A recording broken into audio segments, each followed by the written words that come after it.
Welcome to the Thriving Holistic Practitioner Podcast. I'm your host, Lindsay Sutherland, business consultant who specializes in helping alternative wellness practitioners build, grow, and scale their practice sustainably and ethically.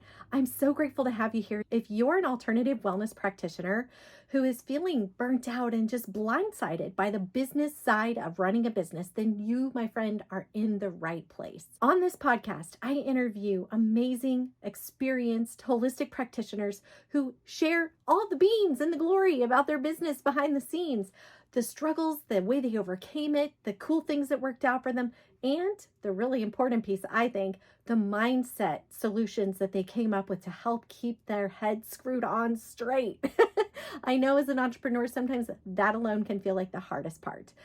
And if you'd like more one-on-one help, join the Thriving Holistic Practitioner community, which is linked below in the description, or you can find it on my website at lindsaysutherland.com. And there you will find other like-minded practitioners who are all in the right space of mind to grow their business and be in a community where people are willing to share and there's no hidden agendas. I just love that about this community. Okay, my friends, as I said, you're in the right place. So let's dig in to today's episode. Hey, everybody. Joining me is Johanna Godinez, who is joining us all the way from Puerto Rico. So excited to have you here. She is the founder of B.A.Y lifestyle yoga classes and courses, and we're going to talk more about that. So first of all, thank you so much for joining me, and thank you for contributing to this podcast to help holistic practitioners build a thriving practice. Let me just express my gratitude. Would you mind kicking us off by just kind of telling us a little bit about yourself? Absolutely. Thank you so much for having me. So I've been in the health and wellness industry since 2008. I started through corporate wellness. So I would develop programs for corporations to host for their employees in order to get discounts for their premiums on their health insurance. And slowly it has built up to this yoga school. The yoga school was actually built for the Bay clubs in California. And when COVID hit, they gifted it to me. So my business used to be called Life and Style Coaches. And the yoga program was called B.A.Y Lifestyle. So I changed the name of my company to B.A.Y Lifestyle. And in meditation, I sat and I was like, okay, so what could B.A.Y stand for? And within seconds, it was like beyond asana yoga. So it was the perfect name for the school because we focus a lot on how to take yoga beyond the physical practice and into the way that we live our lives, which is really where the benefits of yoga truly come in. I've been in the yoga space teaching since 2011, practicing since 2007. And really, it's my passion in life to share this practice and this philosophy with as many people as will listen. And that's why I do so many of these podcasts. It's a way to get the word out. I'm a firm believer that we can all become so much more aligned human beings if we just understand this 5,000-year-old philosophy. It's nothing new. The fact that it's become a more physical practice is actually very recent. The philosophy is all about understanding your mind and how your mind shapes your reality and how to have a better relationship with your thoughts. I bet that came in handy in business ownership. Definitely. I mean, I'm an MBA by education, but I've always sort of carved my own path. I've owned a racing school. I've run the wellness company. I do some coaching, and I actually volunteer with two companies, with Score and with Defy Ventures. And I volunteered doing mentorship for new businesses for Score and for formerly incarcerated individuals with Defy, helping them start their own businesses so that the felony in their record doesn't affect them once they get out of prison. Yes. Oh, I'm glad you do that. I had it kind of gave me a bunny trail idea, but I had the pleasure of auditioning for a TEDx a couple of years ago. And when I did that, there was a gentleman there who is in this local area because, TEDx is very local. And he had built a business basically similar where he was helping rehabilitate people after incarceration by giving them a job. His whole landscape and gardening business was built on bringing these people in, and then it turned into housing. I mean, it evolved into this movement. It was really cool, like story. And listening I to love that. him, I was just like thinking, really that can be such a hindrance because people leave that situation and think, I'm doomed, I'm labeled. But really, there's so much potential when you go to own your own business. It's like a clean slate in a lot of ways. And so thank you for contributing. That's so, so powerful. Yeah, I think it's so important. Like you make a mistake, you pay for your mistake, and then you get out of prison and you're still paying for your mistake because so Mhm. many people won't hire anyone with a felony conviction. And I just feel like that's completely unfair. And so I do whatever part I can to do something about it. I'm a Yeah. firm believer that if you believe something, you can't just wait for somebody else to fix it. You have to take steps to do it yourself. So that's the reason why I got involved with Defy. I've been working with them since 2018. And I often travel to California and actually go into correctional facilities to help them with their EIT, which is called Entrepreneurs in Training, or CEO of Your New Life, which is the two programs that they run within the prison system. Oh, neato. I'd love to hear more about that, like after the recording, like how to get involved. That's pretty cool. Okay, cool. Well, Absolutely. let's get back on track. I know it's like I meet people and I could just bunny trail on all these different things. I'm like, no, stay focused. People listening want to know. All right. So tell us a little bit about you kind of alluded to what happened when COVID hit and they just kind of handed you this company. Was that something that you had even given any thought to prior to that? Well, what I did for the Bay clubs was called signature programming. So I was designing classes that were unique to their club offering. They have 14 locations in California. So my job was to develop the program and then go throughout all their clubs and train the teachers so that members that would visit more than one club knew exactly what kind of class they were going to take, regardless of the club that they were in. So first I started a program called Glide Fit, which was a board on a inside of a pool tethered to the lanes, and you would do some stability training on those boards. And my second project was building this yoga program. And I used to teach for Lifetime Athletic Club, and I used to lead their teacher training program there. So it's definitely something that was kind of in my wheelhouse already. So developing this program was an honor because I could really incorporate all of the things that I had learned. I've taken over 1,200 hours of yoga teacher trainings in India, in Bali, in the US, in Puerto Rico. So for me to be able to kind of pull together all the resources that I feel made me a better teacher and be able to put them together in a program was amazing. Mhm. I didn't really think that I would end up running this program for myself. I always thought that the point of it was to create a manual that was specific enough for anyone to take this 50-hour training that I would do for them and be able then to offer the teacher training within their own club. What I do now is I bring teachers in and I have them help me teach the program. And then if they're interested in continuing to teach the program, I basically offer a licensing where they can go ahead and teach it based on what's in the manual. So I didn't think of it, but the way that I develop it was definitely a possibility for me to just run it myself. And now I have a place here in Puerto Rico. I have anywhere from 7 to 9 beds available for students to come down. And we do it either full retreat or hybrid. So the full retreat is you come down for a month and you take 300 hours in that month. And the hybrid program is you do 10 days online, you complete 40 hours online, and then you do the other 160 hours. So that's the way that the 200-hour program is run. And it's really worked out wonderfully because I have this beautiful piece of land down here that was already in my family. So I'm able to really build it up and then share it. This is a Yeah. really amazing space in nature. And we also run retreats and we do masterminds down here where we bring business owners that are looking to improve either their business or their own personal balance and align themselves.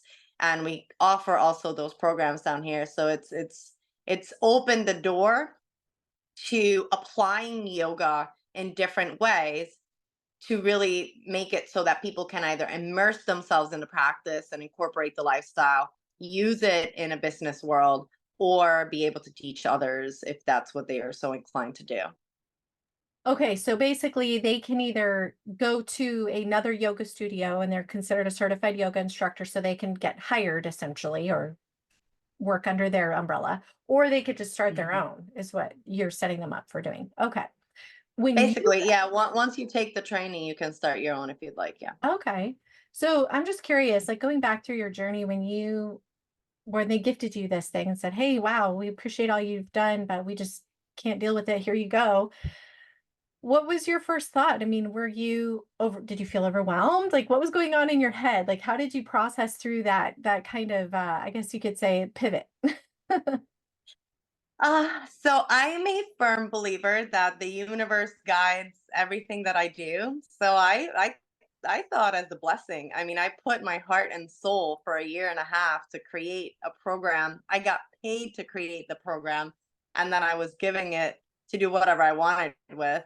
So for me, it was an honor, and it was a no-brainer to shift my company. I have a program called ELM, which is called Evolutionary Life Mapping, and what I did was I just put ELM under the umbrella of Bay Lifestyle, and now everything gets run under Bay Lifestyle. So for me, it was easy to pivot. I mean, I've pivoted a lot in my life. Like as an MBA, I started working for corporate America. Leica Microsystems was my first job. I was working in the histology and pathology world, and I knew that that was not what I wanted to do.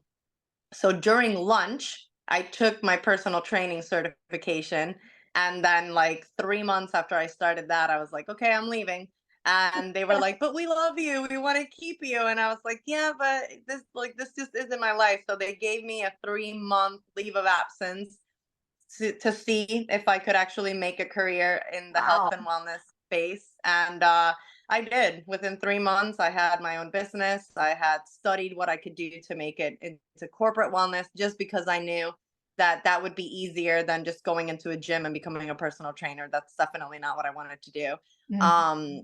So yeah, I've always ran businesses. My dad ran a lot of businesses, so I saw how he did it. My mom was corporate America. My dad was be creative and run your own business. So I kind of had both of those influences in my life. So I knew I could go either way. And for me, owning my own business has always been like crucial because I don't do well with authority. I don't do well with people telling me what to do, but I'm really good at organizing things and kind of telling other people what to do. So I definitely knew that I needed to start a business. And for me, it's really important to empower others to become leaders as well, Mhm. which is why I've always run a business in a way where people can kind of take it and make it their own if they're in the space where they can. Yeah. So to be able to do this with Bay Lifestyle has just been amazing. That's cool. I want to go back though in time. I know I'm really digging into your past, but it's important because that's the journey. And I think sometimes when we're already, like in your case, you're so far advanced that it's easy to lose touch with what that was like in the beginning. People listening are listening to you thinking, oh my stars, I wish I had that. But there is this journey. So you mentioned getting into corporate wellness. I think that's a really important and could be potentially a very lucrative path for a lot of practitioners. So this is like many questions in one type of thing. So like, what was it like for you to navigate that? What really worked for you? If you could like nail a strategy. And then the second part of that question would be, do you think that strategy still applies today, or do you think corporate America has changed and maybe there's a different way people need to go about it? Well, the way that I started was I figured out what benefits the health insurance companies were giving corporations that had a corporate wellness program. So that was number one. I had to do my research. So it took about 3 months for me to figure out which one gave the best benefits and then getting in to figure out what corporations are using them. Mm. And here in Puerto Rico, which is where I started, that was Plaza Provisions Company, which is a huge food distributor. So I went to them and basically I was like, listen, I will charge you 80% of your savings, which means that you're going to have either way a 20% savings. Plus, you're going to have employees that are healthier, sleeping better, and are just better people overall. Just because when you're healthy in your body and in your mind, you tend to get healthier in every aspect of your life. Yes. And so it was kind of a no-brainer for companies to use my program. The most important thing is always, what benefit are you going to bring the other person? Mm-hmm. Because it's easy for you to figure out what you can get out of something.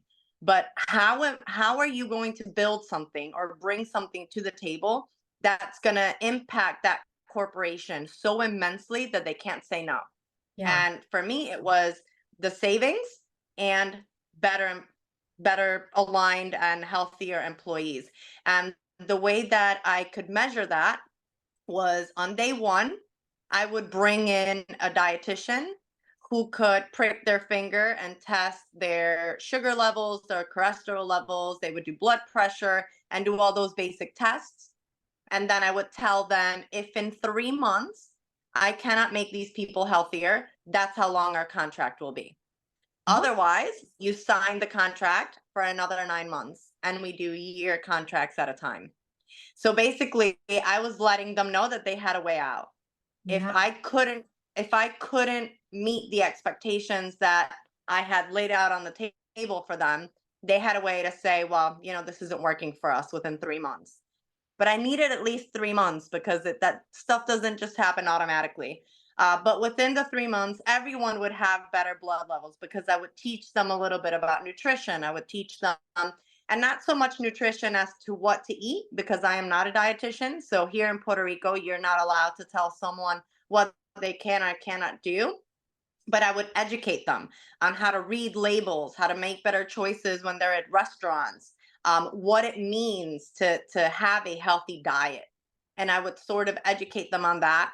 And obviously, 3 days a week, I would go and deliver the program. So we would do Zumba, we would do strength training, we would do yoga, and we would have different modalities, because I also wanted to, on my end, see what do they like the most, so that I could develop classes that they would want to keep coming back to. Because obviously, them keeping up with the program was crucial for me to be able to deliver what I wanted to deliver.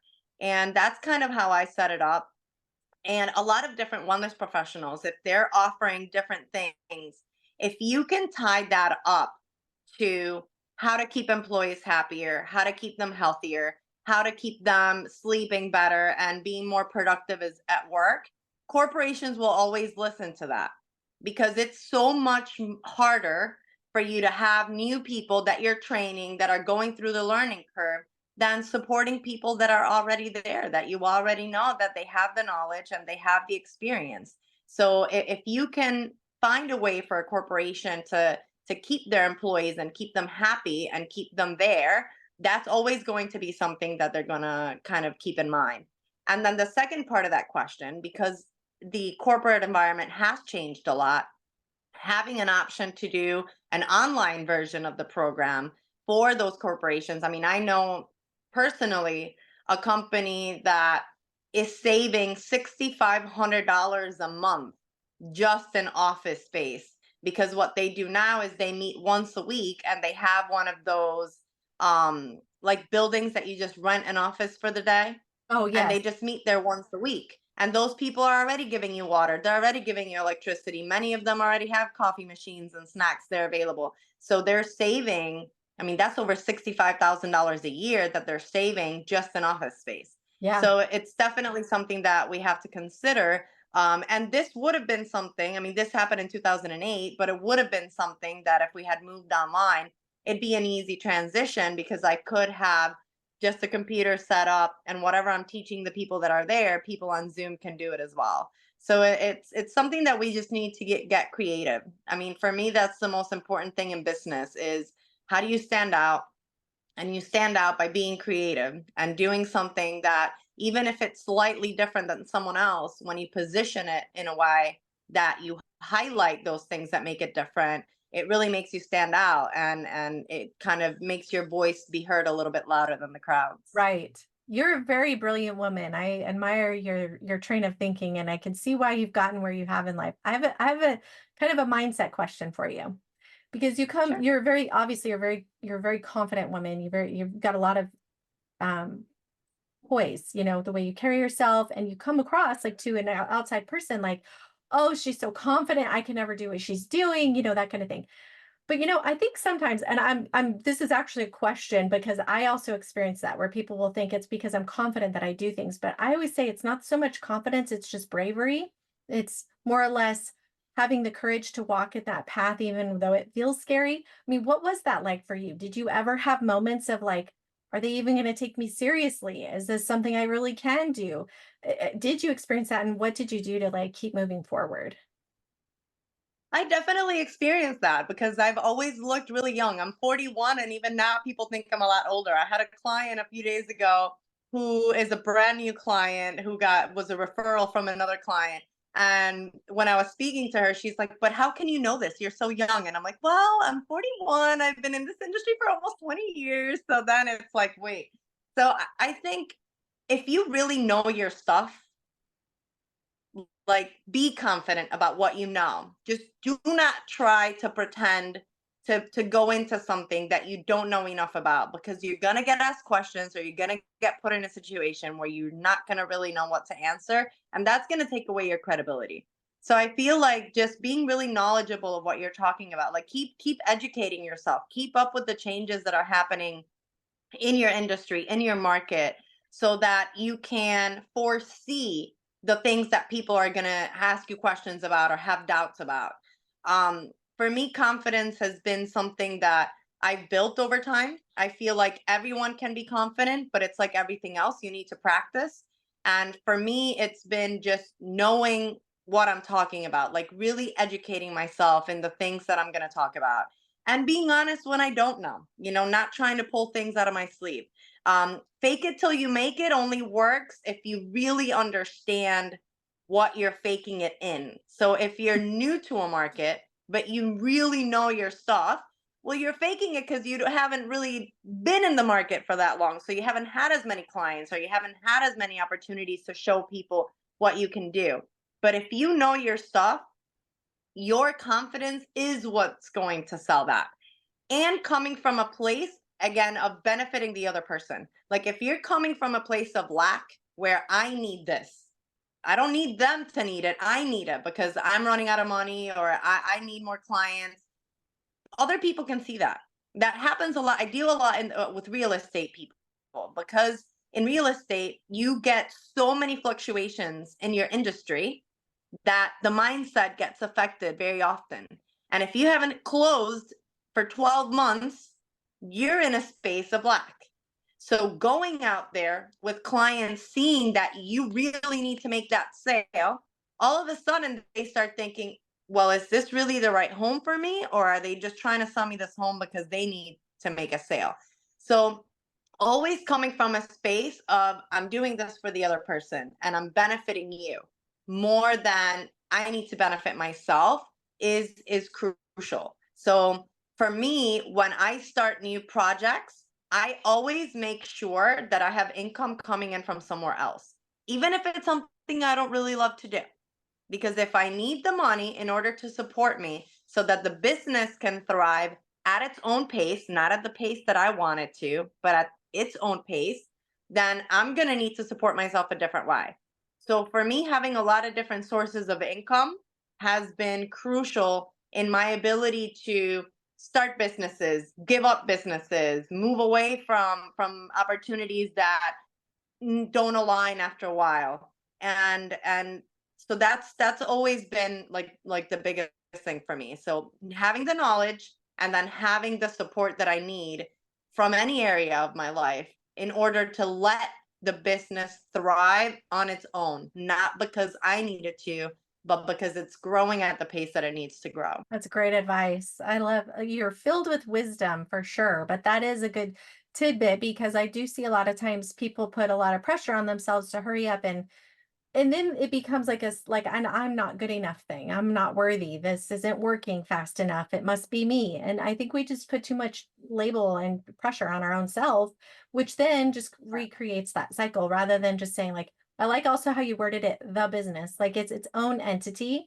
I think just taking and separating that mindset piece just a little bit, because especially as solopreneurs, we can sometimes like identify with our business. And so if the business is succeeding, that must mean we're good. If this business is not succeeding, that must mean we're bad. It's just not literally that way, but it feels that way. So I like how you really set it up as the business is doing this, the business is doing that. And that simple little shift can really make you be a more objective business owner, make smarter decisions rather than like reacting in a panic situation. That was a really good tidbit. I like it. Yeah. And then one more thing is, if you've been trying something over and over and it's not working, let it go.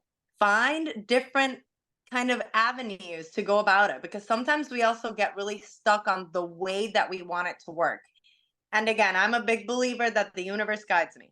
If I'm working on the same thing over and over and it's not working, there has to be either something I'm missing or something that's just not meant to be done. So I always try to find different avenues to make it work. Like even with this yoga business, it's not easy for yoga teachers to make a living out of teaching yoga. So I have real estate, I have stock market, like a financial Investment. advisor that does Yeah. all this stuff in the stock market.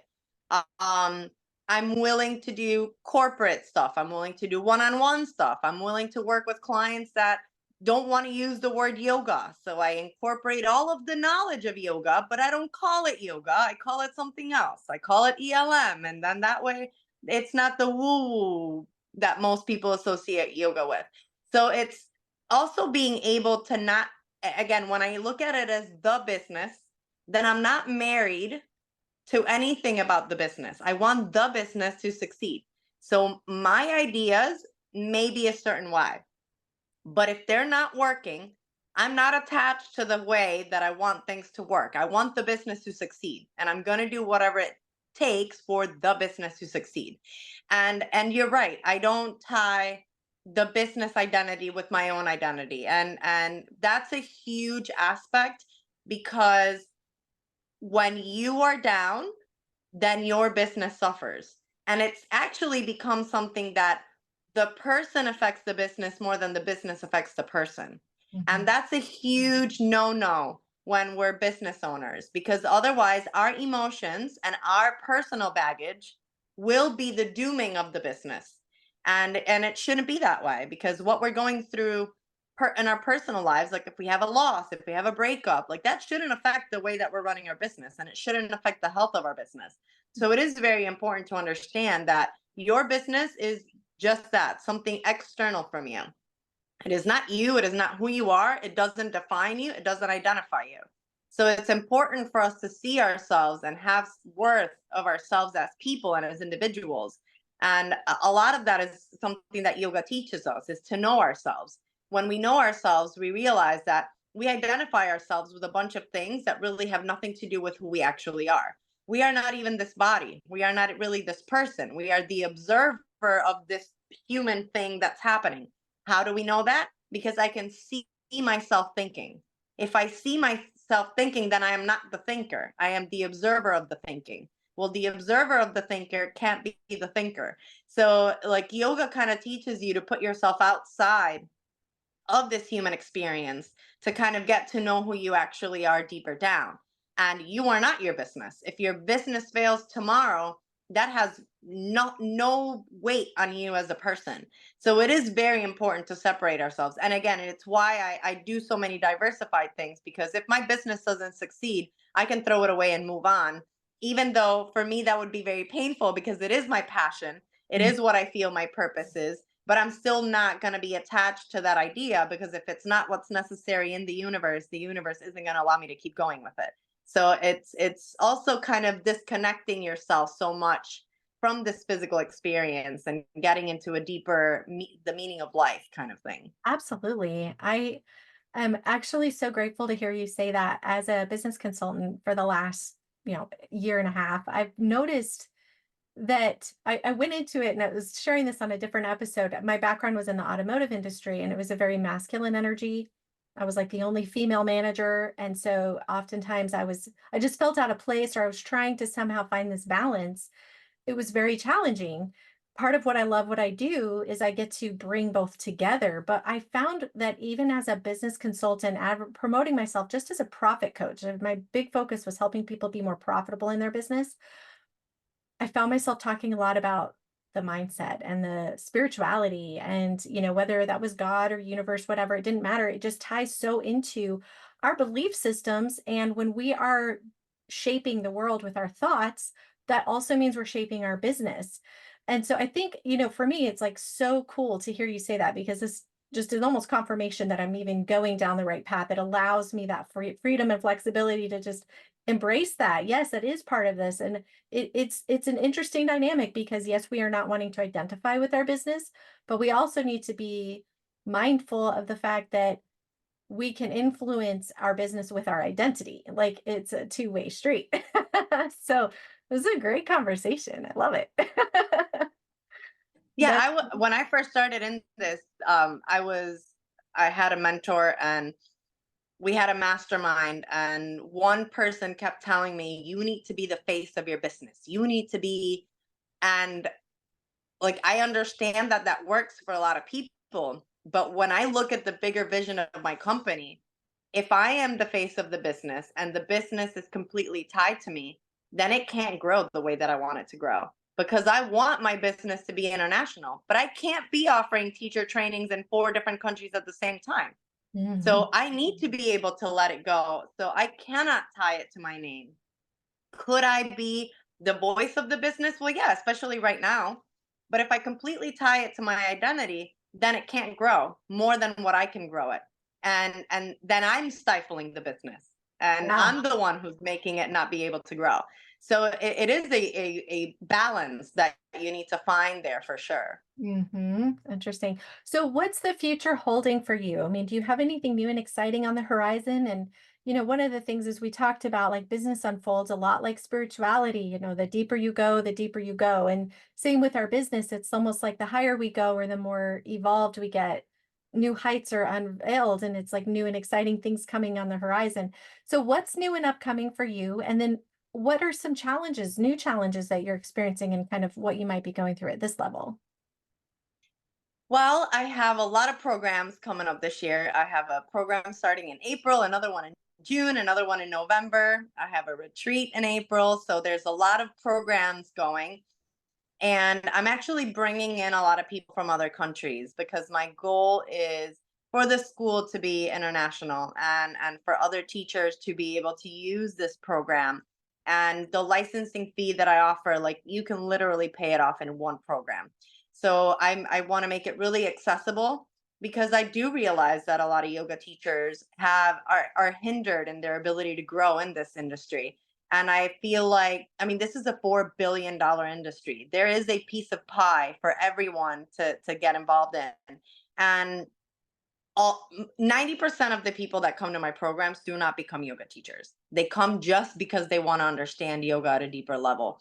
So being able to really stand in that space where we can offer these programs worldwide and help people understand that they don't necessarily need to become yoga teachers. They just need to understand it. The best way for you to learn something is to help teach it. So you first learn to teach it to yourself. So that's kind of why a teacher training is the way that it is. And then, of course, growing my space. Right now we have, like I mentioned, 9 beds, 7 to 9. I kick myself out of my room sometimes and add 2 beds in there. But we are planning on building a yoga studio. Right now we use the yoga deck. We're planning on building a bigger studio, getting more rooms, and then going to more parts of the world. We've offered this training in Bali, we've offered it in Costa Rica, we've offered it in Florida and California. So we want to just keep traveling with it and making connections with different retreat centers that may want to offer it. So there I mean, sky's the limit for this business. It's just how far I'm willing to take it, and how much I'm willing to delegate for other people. Like right now I have someone from Costa Rica here helping me build an app. She's doing an internship. I house her, I feed her, and she helps me with the app. And yeah, it's just continuing to give opportunities for other people to learn more about this, and then being able to sort of offer it as a business if that's what's on the horizon for them as well. And then I always have my side projects. I'm flipping a building, and I'm have apartments in somewhere else. So that's like, I help my dad with that side of the business, which I'm an only child, so someday it'll all be mine. So I'm kind of getting more involved in that side as well. That's awesome. I love that. Actually, that's kind of one of my philosophies too, is to, have it was confirmed for me recently. Have you ever read the book Secrets of a Millionaire Mind? I haven't. Oh, it's a great book. I thought I had it right here on my desk, but it's by T. Harv Eker. And I'm going through and I love it because he started out just very broke. I mean, he was very broke. His dad was pretty well off, like upper middle class, but he made Harv work for it. And Harv struggled and he started businesses and failed multiple times. And then finally he met a guy that was wealthy, and you said something actually that aligned with what he was taught. And the guy basically said, look, if you're broke, that's because there's something you haven't figured out yet. Like, it doesn't mean you're the failure. There's just some piece of information you are lacking. And I think you said something almost to the same extent. Anyway, that changed his mindset. He's like, what do I need to do? How do I need to think differently? And he started studying wealthy people and the way they think. And then he transformed his whole life, right? And so the book has these like wealth principles. And one of the things he touts is having one active stream of income and then multiple passive income streams. And it Yeah. sounds like you're already kind of living that lifestyle, but it is important because I think as entrepreneurs, and I do see this in the holistic space, among others, we are chasing, we get caught back and forth like a ping pong ball between that chasing the dollar and chasing our passion. And so what can happen sometimes is we end up having multiple outputs, I guess you could say, that are transactional, like, maybe being a yoga instructor versus building a business around it. There's going to be a different mindset, a different energy output. And so we are constantly pushing, energetically speaking, to get this return rather than narrowing our energy focus, focusing on one active income stream, get that ball rolling. Even if, like you said, you don't love it at that first, you know what your game plan is, and then build from there on your multiple streams of other passive income. So I think it's genius. You got a good program going. Yeah, and the thing is, the more that you see the big picture, the easier it will be to do those things that you may not love to get to the place that you know you need to be. Because again, if you don't have enough money, for example, so I had a friend that wanted to start a food truck. And I told him, because he wanted his wife to help him. And I told him, no, you need your wife to stay in her job. You need her income to cover you guys' personal expenses so that you do not depend on the business to cover both the business expenses and your expenses in the first 6 months to a year. He didn't listen, and within 6 months, he was broke. He had to sell the food truck, and everything, all hell broke loose because you're putting pressure on a business. If you're getting, first of all, if you're getting into something that you don't know as much about, there will be a learning curve. Yeah. So trying new things and seeing what works is going to take time. But if you're not giving yourself that padding and that grace, then you're setting yourself up to really push that boulder uphill. So it's important to be realistic about how it's going to go when you're expanding or starting or getting into something different, or even getting into something in your field that's a different focus, right? Because if you're used to doing something one way and you know it's not working as well as you want it to, or it's not going to give you the growth, shifting into something different, that alone is going to take a learning curve. Hmm. So for me, it's really important. Like when I start a new business, I have 1 year's worth of my own expenses paid off because I know that if the business isn't profitable in a year, then it's not going to be a good business, anyways. Yeah. So, and I start with that mindset so that I don't get emotionally caught up on what's happening in the business. And I think that that's, again, it's a mindset thing. And it's hard when you're attempting to follow your passion and create a business based on your passion, because you get really attached to whether it works or not the way that you think it should work. And unfortunately, if it's not meant to work that way, and if you don't have, like you mentioned, the knowledge, like if you're missing a little piece, it's just not going to work the way that you think it's going to work. So it's important to at least have your expenses and things covered up, and your ability to shift gears when you see that things aren't working having again that grace to, man, I tried this, it's not working. Why is it not working? What could I do differently? And use resources, get mentors, get other people in the industry. I mean, this thing that I volunteer for, SCORE, I think everyone in the world should know about SCORE. SCORE is completely free for people to use. And you have amazing mentors that are willing to give you their time and their knowledge for free so that you can start your business or shoot off ideas and mastermind with them. Because many times we have blinders when it comes to our business. And allowing somebody else into your world will broaden those blinders because they have different inputs and different experiences and different points of view that you may just not have the ability to consider based on who you are and where you are in your life. But the second that that person lays that grain of sand and that seed within you, it can flourish into things that you never could have imagined on your own. So for me, it's also really important to just allow other people in. I know many people have, again, the lack mentality means I don't want to share my idea because what if somebody else steals my idea and that kind of thing. But I'm a firm believer that you find someone that you trust and you share that idea with them. And the more you talk about it, the more that you can bring it into life. Like I've been talking about building this yoga studio for 20 years.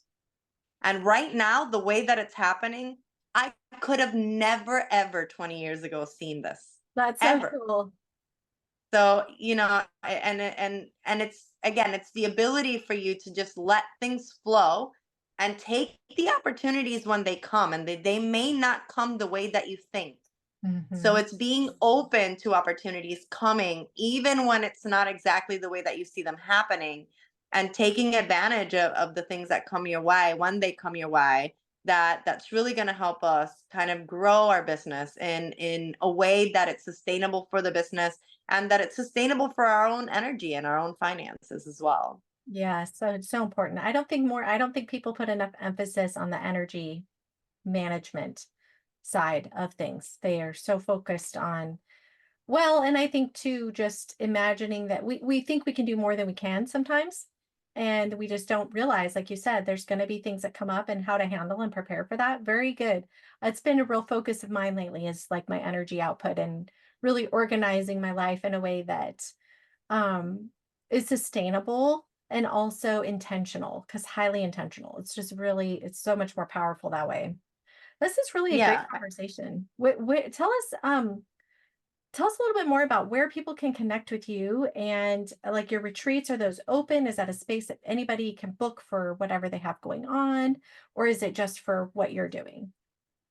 No, the retreat, this is a space like if you have a mastermind, for example, and it's a small mastermind and you want to kind of take it to another place, this is definitely something that we offer here. A lot of the retreats I offer myself. I also go to other places. So, for example, this summer I'll be working with realtors in California, offering a retreat for them in one of their offices. It'll be a weekend retreat, and we'll do yoga, meditation, sound healing. We will do vision board exercises. My vision board exercises are a little different than what most people have in mind about it, but we'll do chakras, understanding our chakras. That to me is really important because a lot of this spirituality stuff, what do I work on myself, seems to be very intangible. And when you understand the chakras, it makes it very tangible in terms of what am I supposed to do energetically, physically, meditations, breathing exercises. What am I supposed to be eating? All of that is something that through the chakras you can kind of get a better understanding of yourself through. So my website is bay-lifestyle.com. You can pretty much contact me anytime through there. All of our events are always posted on there. And if you'd like to follow me on social media, it's at bay_lifestyle PR. Perfect. And of course, I'll be linking all of that in the description, but I always like to include it in the audio too, just for people who are listening and want to get there. Thank you so much, Johanna, for joining us. This has been probably one of the best. I've been saying that with almost everybody. They're like, this has been the best episode, but it's like amazing. The better it gets, the better it gets. This is so fun. I'm just grateful you are part of this kickoff on this new podcast. So thank you. Thank you so much for having me. I'm excited. If anyone wants any more information, you can also call me 815-501-5070. I'm always up for a chat. Awesome.